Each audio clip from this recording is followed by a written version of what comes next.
delivering on the promises in the 10-year plan, that's a whole nother level. But I think there's a massive question mark about that at the moment. Pharmacy businesses and contractors right now who don't really know where they'll be at Christmas.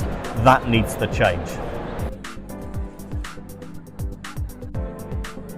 What are your thoughts about getting rid of NHS England? I know that started during the time you're in government. I think it's going to benefit community pharmacy where there's going to be more local autonomy for ICB. I'm staggered that they abolished NHS England. I thought they might, but in their second term.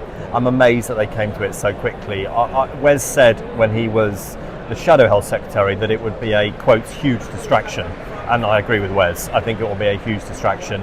And actually, what they mean by neighbourhood health centres, which we were just talking about with Janet, I think there's still a massive question mark. If they mean integration of services like should happen, primary care services, then sure, pharmacy will be absolutely at the heart of that. But if it's a GP-led neighbourhood health centre, what could possibly go wrong for pharmacy? Because we've been there before, right? And we were just discussing that.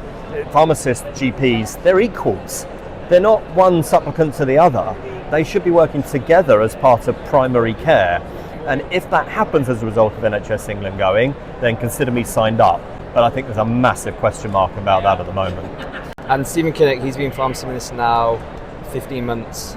What do you think? Do you think he's been doing a good job? Do you think he's got the best deal possible so far for community pharmacy? Or do you think there's a lot of room for improvement? I think Stephen expected to be a health minister. He certainly wasn't a shadow health minister or had spoken about health much when we were in the Commons together. But actually, you know, he's a sensible guy, he's a thinker, and he's delivered a big uplift to the pharmacy framework budget, which I never managed to do. So actually, you know what? I've seen him speak at events and I know him reasonably well, and I think his heart's in the right place. And you know, he's delivering for pharmacy thus far.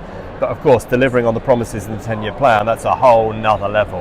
And whether he can get buy-in across government and from Treasury in particular for that remains to be seen. And do you think a one-year deal for the next contract or a multi-year deal will be best for community pharmacy? I think a multi-year deal is exactly what ministers said when they were shadow ministers needs to happen across the NHS. That should be the same for community pharmacy. There are pharmacy businesses and contractors right now who don't really know where they'll be at Christmas. That needs to change.